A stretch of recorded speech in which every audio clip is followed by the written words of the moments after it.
అండి, అందరికీ నమస్తే. బాగున్నారా? అందరూ ఎలా ఉన్నారు? నేను బాగున్నా. మనమందరం హెల్తీగా, హ్యాపీగా, ఆరోగ్యంగా ఉండాలని మనస్ఫూర్తిగా కోరుకుంటున్నాను.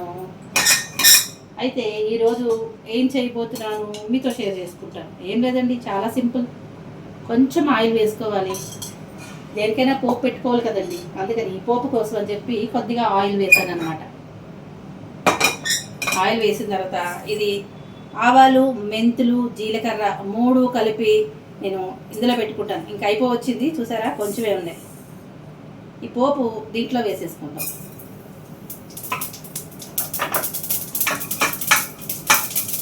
ఇట్లా వేగుతూ ఉంటుంది. ఇది గోంగూర చక్కగా కడిగేసుకుని సన్నగా కట్ చేసుకుని పెట్టుకోండి.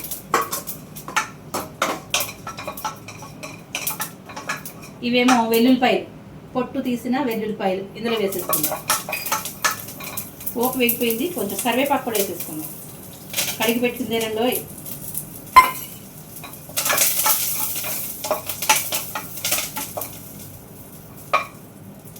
ఇప్పుడు ఏం చేద్దామంటే ఈ గోంగూర ఉంది కదా, ఈ గోంగూర దాంట్లో డ్రాప్ చేసి. అర్థమైందా? అర్థమైపోయే ఉంటుందిలేండి, సింపుల్ అన్నాను కదా, అప్పుడే మీకు అర్థమైపోయింది. మొత్తం గోంగూర అంతా దీంట్లో వేసేసుకోండి. ఎంత సింపుల్గా, ఎంత ఈజీగా చేసుకోవచ్చో చూపిస్తున్నాను. బ్యాచిలర్స్ కూడా చేసేసుకోవచ్చండి. ఆవాలు, మెంతులు, జీలకర్ర అన్నీ కలిపేసిన ఒక డబ్బాలో పెట్టుకుంటే చాలా ఈజీగా చేసుకోవచ్చు. పోపుకి కన్ఫ్యూజ్ అవ్వరు. బ్యాచిలర్స్ ఉంటారు కదా, వాళ్ళకి ఎలా కలిపేసి చేసేయండి. ఇతర దేశాల్లో ఉండేవాళ్ళు కూడా అలా కలిపేసి ఇచ్చేస్తే వాళ్ళు అన్నీ వెతుక్కోరు. తెలియదు కదా కొంతమందికి, కొంచెం ఏ పోపు ఏంటనేది తెలియని వాళ్ళు ఉంటారు కదా, అలాంటి వాళ్ళకి చాలా హెల్ప్ అవుతుంది. గోంగూర వేసేసుకుని ఇట్లా కొంచెం మగ్గనిద్దాము. ఇప్పుడు ఒక్క నిమిషం, కడిగి పెట్టుకున్న పచ్చిమిరపకాయ ఇలా తుంచేసుకుని వేసేసుకోండి. అలాగే ఉప్పు,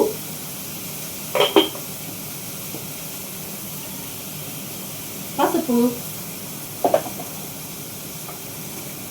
మై ఫేవరెట్ ఇంగువ. గోంగూర పప్పులో ఇంగువ వేసుకుంటే మస్తు ఉంటుంది. చూసారా, ఇలాగా కొద్దిగానే ఆయిల్ వేసాము. ఇదిగోండి, ఇలా వేయించేసుకోవాలి. చూపిస్తున్నా చూడండి, అడుగు పట్టకుండా చక్కగా ఇలాగా వేయించుకోండి. ఉప్పు వేసాం కదా, ఆ తడితోటి కొంచెం మంచిగా నీరు వస్తుంది అన్నమాట. ఇప్పుడు ఏం చేద్దామంటే, మనం ఎండుమిరపకాయ వేయలేదు కదా, దానికోసమని ఇదిగోండి ఈ చిల్లీ ఫ్లేక్స్ వేస్తున్నా నేను. చూసారా, మీకు కారానికి తగినట్టుగా చిల్లీ ఫ్లేక్స్ ఉంటే, ఎండుమిరపకాయలు ఉంటే ఎండుమిరపకాయలు, ఈ ప్లేస్లో ఎండు కారం వేసుకోవాలనుకుంటే పొడి కారం అది వేసేసుకోవచ్చు.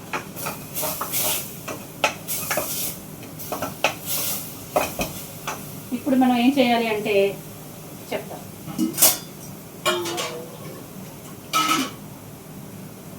నీళ్లు పోయాలి.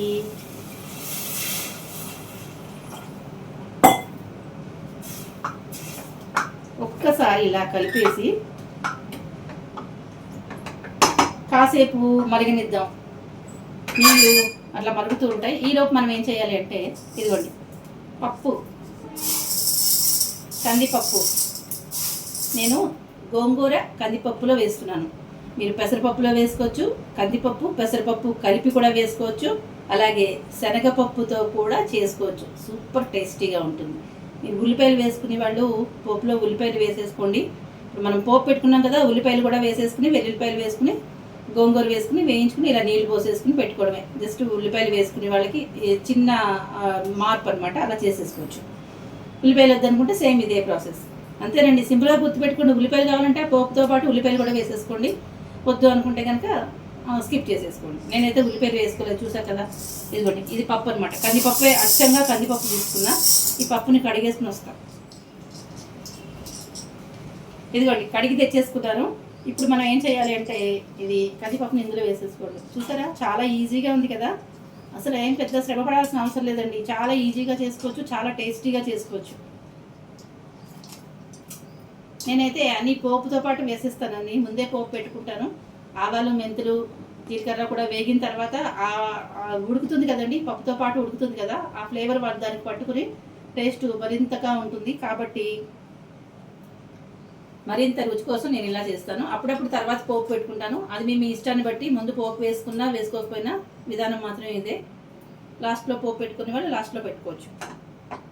పప్పు ఉడికిన తర్వాత ఇదిగోండి పప్పు వేసేసుకున్నాను నేను. వేసుకున్న తర్వాత ఒకసారి కలిపేసేసుకుని దీంట్లో కాస్త నీళ్లు పోసుకుని, మనకి అంటే మీకు సరిపడా పప్పుకి సరిపడా నీళ్లు పోసుకోవాలి. నీళ్లు పోసేసుకుని ఒక్కసారి ఇలా కలిపేసుకుని, ఇదిగోండి ఇలా కలిపేసేసుకుని, చూసారు కదా ఎలా ఉందో పప్పు. మనకి నీళ్లు కరెక్ట్గా సరిపోతాయి. ఇప్పుడు దీన్ని మనం మూత పెట్టేసుకున్నామే అనుకోండి, 5 నుంచి 6 విజిల్స్ వచ్చిన తర్వాత ఆపేస్తే పప్పు చక్కగా ఉడికిపోతుంది. ఉడికిన తర్వాత కూడా మీకు చూపిస్తాను. ఇలా మూత పెట్టేసుకుందాం.